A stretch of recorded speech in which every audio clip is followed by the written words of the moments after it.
आपल्यासोबत माजी आमदार रवींद्र धंगेकर आहेत. तुम्ही आता पत्रकार परिषद घेतली आणि पत्रकार परिषदेमध्ये असं म्हटलात की मंत्रालयामधून हे सगळं चाललं की निवडणूक आल्यावरतीच धंगेकरांची वक्फ बोर्डाची जागा आठवते किंवा कुणाच तरी सांगण्यावरून हे केलं जातं.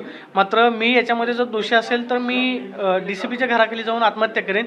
माझा याच्यामध्ये दोष नाही, खोटा गुन्हा तुमच्यावरती दाखल करण्यात. नाही, याच्यामध्ये आपण बघितलं असेल तर ही घटना दुर्दैवी आहे.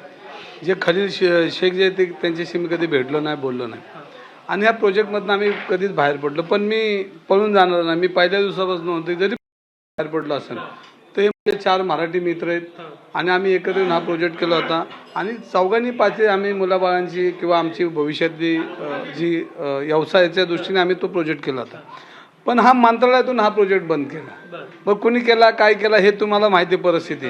ह्याच्यामध्ये आपण बघितलं असेल तर स्थानिक नेते होते, मधले नेते होते आणि वरचे नेते होते आणि त्यांचे कसं लक्षात येत नाही की आपण एखाद्याच्या घरावर तुळशीपत्र ठेवतो की एखाद्याच्या अन्नपाण्यात माती घालवतोय. हे वरच्या नेत्यांना कसं लक्षात येत नाही हे मला कळत नाही. शेवटी राजकारण आम्ही जवळनं बघितलं. आज मी जवळजवळ माझं वय 56 आहे आणि 40 वर्षामध्ये मी अनेक सरकार पाहिले. जनता पार्टी पाहिली, भारतीय जनता पार्टी पाहिली, काँग्रेस पाहिली, म्हणजे सगळे नेते पाहिलेत. पण वैयक्तिक जीवनामध्ये कुठल्याही नेत्याने आजपर्यंत मुलाबाळांवर किंवा ह्याच्यावर कधी हल्ला केलेला नाही बघितला.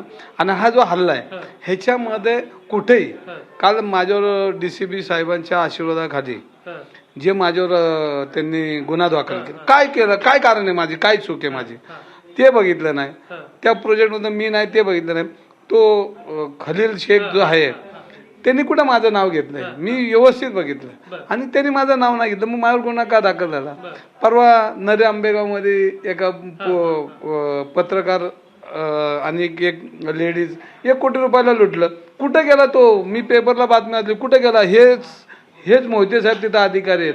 मग 1 कोटीमधले हे पैसे कुठे गेले? मग कुणी घेतले? कोणावर दबाव होता? ह्याचाही खुलासा त्यांनी केला. माझ्याकडे येतात ते काय काढायचे नाही. DCPने तुमच्यावरती खोटा गुन्हा दाखल केला आणि याच्या मागे काय राजकीय दबाव होता का? आता ह्याच्यामध्ये बघा, परवा कोणतरी महाशय आला आणि मला म्हणला की तो म्हणला DCP नाही म्हणला, पथकं पाठवली. कोणतरी महाशय म्हणला 12 पथकं पाठवली.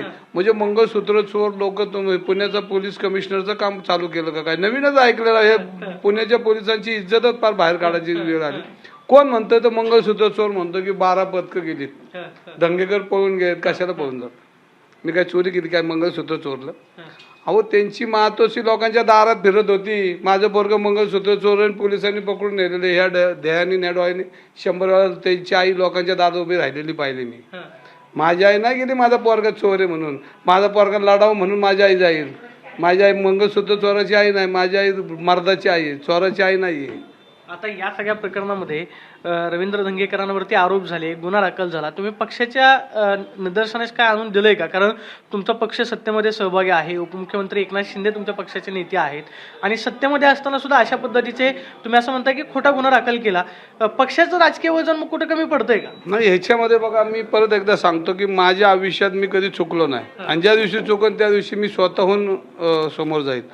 मी चुकलोच नाही तर मी कशाला कोणाची मदत घेईल? मी मदत घ्यायची गरजच नाही, कारण मी चुकलोच नाही. आणि आज मी खात्रीने सांगतो, ज्या दिवशी मला कोर्ट जर सजा देईल, परत एकदा सांगतो की मिलिंद मोहितेच्या घराखाली जाऊन आत्महत्या करेन मी. चुकलो तर मिलिंद मोहितेंवरती कुणाचा दबाव होता की जेणेकरून नसताना सुद्धा गुन्हा दाखल केला तुमचा? नाही, मिलिंद मोहितेवर कुठला दाखल होतं ते सगळं काढतं ना. माझ्याकडे बघा त्याची डिक्शनरीज आहे. मिलिंद मोहिते हा माझ्याकडे चॅप्टर आता चालू झाला आणि हा मिलिंद मोहिते नावाचा अधिकारी बरेच वर्ष माझं काम करतोय. तो कोणाचा तट्टोय काय ते आता कळन बहुतेक. कुणी त्याला आणलाय, कसे कोणाच्या आशीर्वादावर तिथं बसलाय, काय धंदे करतो, काय नाही धंदे करतो, हे सगळं माझ्या वंशावळी त्याची वंशावळी. ही वंशावळी त्याची काढली. आज सकाळपासून त्याच्यावरच काम चाललंय. म्हणजे ह्या वंशावळीमध्ये त्याच्या बघा, सरकारनगर आहे, पर्वती आहे, बिबेवाडी आहे, बनगार्डन आहे, भारती, आंबेगाव आहे, मार्केट यार्ड आहे. ह्याच्यामध्ये हे काय चाललंय? ही लोक समोर काय करतात हे सगळं जाणार आहे मी. त्याच्या फ्लॅटच्या वास्तू शांतीला बी पोहोचणार आहे, सगळीकडे पोहोचणार आहे.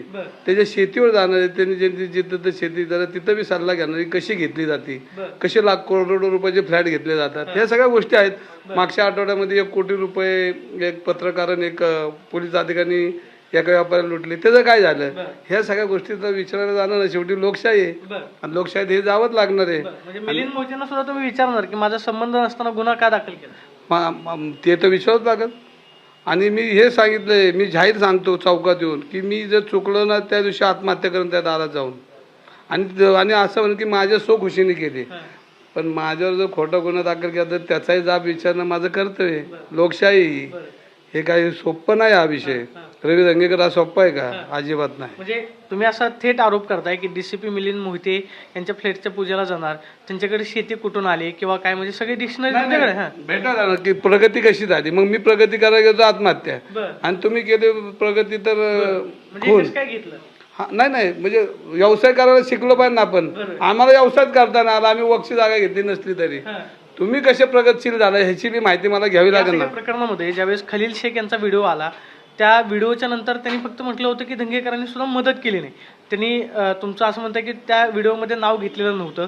संबंध नसताना सुद्धा गुन्हा का दाखल केला? की या तुमच्या सगळ्या व्हिडिओ नंतर रवींद्र दंगेकर असतील किंवा त्यांच्या पत्नींना अडकवण्याचं कारण काय होतं? अहो, हे राजकीय कट कारस्थान आहे. जे गल्लीपासून दिल्लीपर्यंत जे राजकारण झालं त्याचा बळी मी ठरलो. मी आमदार झालो हीच मोठी चूक झाली. मी लोकसभा लढवली हीच चूक झाली. मी तुमचं पोषकांचा आवाज उठवला, माझी चूक झाली. जलपर्णीचा आवाज उठवला, चूक झाली.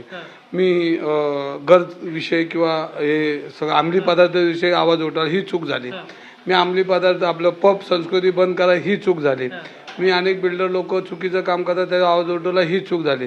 पण ही चूक मी कायम करत राहणार, कारण ते मी पुणेकरांचा आवाज आणि माझा आवाज आता कोण बंद करणार नाही. शेवटी मी ठरवलंय की मला जी गोळी लागणार आहे ती ही संयुक्त गोळी लागणार आहे. बिल्डर, पोलीस अधिकारी, राजकारणी, ही गोळी मला वाचणार आहे. हे मी पूर्वी म्हणतो ना, आजही मी म्हणतो ही गोळी मला वाचणार आहे. काय तुमचा कट रचलाय? हे मग हे कटाचाच भाग आहे ना. हा गुन्हा हा माझ्या कटाचा भाग आहे. तुम्ही सांगा कोर्टाने मला एका दिवसात जामीन दिला, त्याचं कारण माझी चूक असते तर कोर्ट आहे शेवटी. आणि कोर्टावर जरी दबाव असला तरी कोर्टाने ज्या पद्धतीने हे प्रकरण हाताळलं किंवा कायद्याला धरून, मग कोर्ट चुकीचं आहे का तर कोर्ट खरं आहे. मग हे कट कारस्थानाचा भाग आहे. तर मीच नाही, आमची पत्नी असेल, माझ्या मित्राची पत्नी असेल, मुलं बाळ असेल, ह्यांनी काय पाप केलं यांचं? माझ्यावर राग आहे ना, मला येऊन सरळ धोपटाव, त्यांनी कुठून घेऊन आपटाव. हा मी आहे ना समर्थ. आणि तुम्ही आमच्या जाऊ दे, आमची पत्नी तर मला म्हटली मी तुम्ही जिथं असेल तिथं मला बाजूला घेऊन जा. पण बाकीच्या लोकांनी काय केलं? त्यांच्यासाठी मी हा प्रोजेक्ट सोडला, राजकारण सोडलं, मैत्रीसाठी मी पक्ष बदलला की म्हटलं जाऊ दे, आपल्यामुळे त्रास नको. आणि मग एवढं असून सुद्धा जर कट कारस्थान जर थांबत नसेल आणि इथले सगळे पप्पू एकत्र येऊन मला त्रास देत असेल तर हा विषय अवघड आहे. हा काय सोपा नाही. आता तुम्ही या सगळ्यांच्या विरोधामध्ये रवींद्र दंगेकरांची पुढची भूमिका काय असेल? संबंध नसताना तुमच्यावरती तुम्ही असं म्हणताय गुन्हा दाखल केला, काही संबंध नसताना मला या सगळ्या कटामध्ये अडकवण्याचा प्रयत्न सुरू होते. आता रवींद्र दंगेकरांची पुढची भूमिका काय? की त्यांच्यावरती जाणून बुजून गुन्हा दाखल करण्यात आला, तुम्हाला तुमच्या कुटुंबाचं नाव घेण्यात आलं, घरातल्या व्यक्तींचा संबंध नसताना संबंध जोडण्यात आला. रवींद्र दंगेकरांची आता पुढची भूमिका काय? बघा, या कट कारस्थानामध्ये मी समर्थ आहे. पण त्यांनी काय केलं की महिलांवर आलं, हे कटकार लेडीजवर आलं, मुलाबाळांवर आलं. तुम्ही आमचं घर उद्ध्वस्त करणार आहे का? आमच्या घरावर तुळशीपत्र ठेवणार आहे का? आमच्या घरावर काय तुम्ही राग करणार आहे का? हे राजकारण आहे का? तुमची माझी लढाई आहे. ज्याला यायचं त्यांनी या ना, समोर या, मागून येऊ नका. आणि ज्यांना यायचं नाही त्याला मी भरभक्कम आहे. एक की माझ्यावर राजकीय कवच कमी असू शकतो, पण मी जनतेच्या दरबारात माझा मान मला माहिती आहे. मी कायम पुणेकरांचा आवाज नाही, आता कोण बंद करू शकणार नाही. आता ही माझी लढाई ठरलेली आहे. मी 2 महिने ग बसलो की जाऊ द्या, पुणेकर म्हणते जरा दंगेकर थांबा, मी आपलं थांबलो. पण आता त्याचा अर्थ असा नाही की तुमचे काळे धंदे, तुम्ही चोऱ्या करणार, तुम्ही पुणेला लुटणार, तुम्ही जनतेला लुटणार, तर आता ग बसणार नाही. तुम्हाला सांगू, मागच्या महिन्यामध्ये आठवड्यामध्ये नरे आंबेगावमध्ये एक पोलीस अधिकारी, एक पत्रकार मिळून एक व्यापाऱ्याला लुटला. कुठे गेले पैसे? ते 1 कोटी रुपयाचा व्यवहार. मग मिलिंद मोदींनी काय केलं? एवढा जर कर्तबगार अधिकारी असेल तर मग त्या बाईला का सोडलं? हे कमिशनर साहेबांनी बी सांगितलं पाहिजे, खुलासा केला पाहिजे. आणि ह्याच्यामध्ये मग माझ्याकडे अनेक आता त्यांची वंशवळ आणली, हे मिलिंद मोहिते यांची वंशवळ आणली. त्यांनी कुठं काम केलं, किती वर्ष काम केलं, कुठं त्यांचं काय चाललंय त्यांच्यावर कोण काम करतं, ही माझी शंका आहे, माझा आरोप नाही. पण हे शंकेचं निरसन त्यांना करावं लागेल ना. आता एक शेवटचा प्रश्न आहे. तुम्ही असं म्हणालात की निवडणूक आल्यावरती ज्या प्रोजेक्टवरून तुमच्यावरती गुन्हा दाखल झाला किंवा त्या खलील शेखनं आत्महत्या केली, आत्ता तुम्ही पत्रकार परिषदेमध्ये म्हणालात की वक्फ बोर्डाच्या संदर्भानं मंत्रालयामधून हे सगळं झालं. असं कोण मंत्री आहे की निवडणूक आल्यानंतरच ते वक्फ बोर्डाची जागा आहे का किंवा तुमच्यावरती आरोप केले जातात त्याचा संबंध लावला जातो, असं काय घडतंय? कोण असं मंत्री आहे की जो तुमच्या या सगळ्यावरती लक्ष ठेवतो? नाही, आता फक्त मला थोडं एक 8 दिवसात सगळी माझी तयारी करायची. हे काय हा विषय आज संपलेला नाही आहे. आज या विषयाचे अनेक कंगोरे आहेत आणि त्याच्यामध्ये मला अजून लढायची. माझी थांबली नाही. मी नाव घेणारच आहे. मी काय नाव घेणार असं नाही, नाव 100% घेणार आहे. पण मी परत एकदा सांगतो की मिलिंद मोहिते साहेब चांगला वाईट आता हे परमेश्वर ठरवल. पण मी ज्या दिवशी चुकल ना त्या दिवशी त्याच्या खाली जाऊन आत्महत्या 100%, तुमच्या साक्षीने सांगतो. आणि पळून जाणार नाही, लपून जाणार नाही, ओपन जाणार. कोर्टानं न्याय दिला असं म्हणायचं? नाही, मी चुकलोच नाहीये. मी काहीच केलं नाहीये. मला माहीतच नाही तो जलील का खलील कोण, आजही माहीत नाही. मी कधी भेटलोच नाही. मी त्या साईटवर बी नाही गेलो की माझ्यामुळे जर त्रास होत असेल आणि त्यांच्या मुलाबाळांवर अन्याय होत असेल तर आपलं बाजूला पाडा. मी पक्ष सोडला हो मैत्रीसाठी. मी मोठा त्याग केला त्या प्रॉपर्टीसाठी, मैत्रीसाठी. ज्यांना आनंद मिळाला त्याला दिला आनंद. पण त्याचा अर्थ असा ना की काय मी सहन करायचं आणि अधिकाऱ्यांनी चुकीचं काम करायचं. अहो आता एवढे मोठे गुन्हे झाले तर तुम्ही सोडताय. आणि दंगेकरचं मला बघा, मी त्या जी कॅसेट ती जी व्हिडिओ ऐकला त्याच्यामध्ये म्हणते की दंगेकरची पत्नी आणि दंगेकर लक्ष देत नाही. काय संबंधच नाही, कारण मी तिथं नव्हतं तर लक्ष कसं देणार. आणि त्याच्यामधनं आपण बाहेर पडलो, सगळं कर्ज घेऊन बाहेर पडलो, नापा घेऊन बाहेर नाही पडलो, कर्ज घेऊन बाहेर पडलो. माझ्या घराला सील आहे, माझ्या घराचा लिलाव निघाला आहे, तरी मी का बसतोय.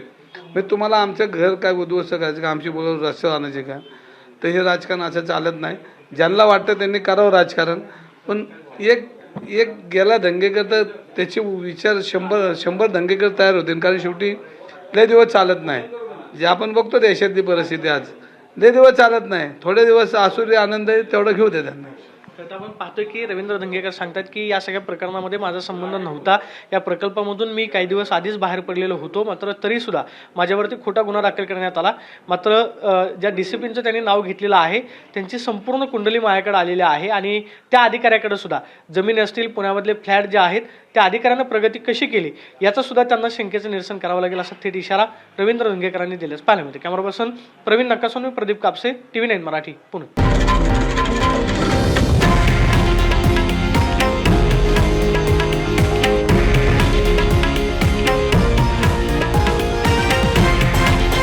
हे आहे देशातील नंबर 1 न्यूज नेटवर्क आणि आपण पाहत आहात TV9 मराठी, एकमेव.